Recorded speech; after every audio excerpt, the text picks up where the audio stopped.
Welcome to Wisdom Trek with Gramps.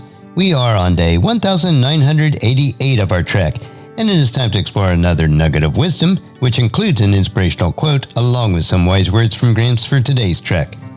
Wisdom is the final frontier in gaining true knowledge, so we are on our daily trek to create a legacy of wisdom, to seek out discernment and insights, and to boldly grow where few have chosen to grow before.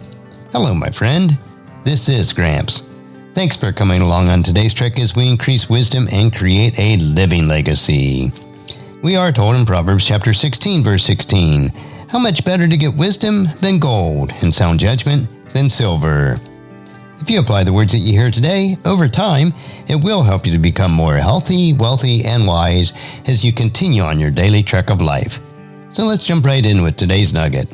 And today's quote is from A.W. Tozer, and it is, "An infinite God can give all of himself to each of his children.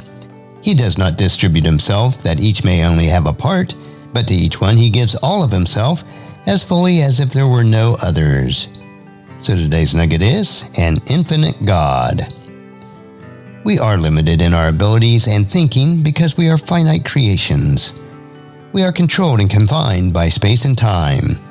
We can only be in one place at a time, and we experience life one moment at a time.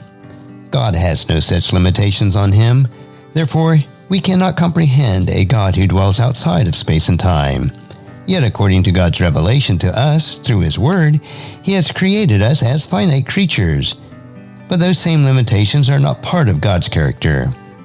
I can somewhat comprehend everlasting life, but that is based on having a fixed starting point. I cannot comprehend not having a beginning or an end.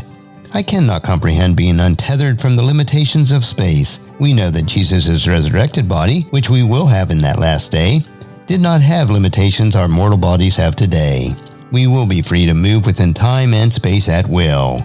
Since God is not limited as we are today, he can give all of himself to each of us individually. There's no different than if we were the only single created human. God has no limits. Therefore, he can fill each one of us with his Spirit to dwell within us.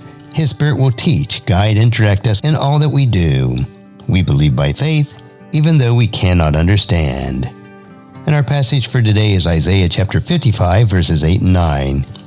"My thoughts are nothing like your thoughts, says the Lord, and my ways are far beyond anything you can imagine. For just as the heavens are higher than the earth, so are my ways higher than your ways, and my thoughts higher than your thoughts." And as you ponder this nugget of wisdom for yourself, please encourage your friends and family to join us, and then come along with us tomorrow for another day of Wisdom Trek, creating a legacy. If you'd want to listen to any of the past 1987 treks or read the Wisdom Journals, they are all available at wisdom-trek.com. In addition, I encourage you to subscribe to Wisdom Trek on your favorite podcast player so that each day will be downloaded to you automatically. And if you'd like to receive our weekly newsletter called Wisdom Notes, please email me at guthrie@wisdom-trek.com. And thank you so much for allowing me to be your guide, your mentor, but most importantly, I am your friend as I serve you through the Wisdom Trek podcast journal each day. And as we take this trek of life together, let us always live abundantly, love unconditionally, listen intentionally, learn continuously, lend to others generously, lead with integrity, and leave a living legacy each day. I am Guthrie Chamberlain, reminding you to keep moving forward, enjoy your journey, and create a great day every day. See you next time for more daily wisdom.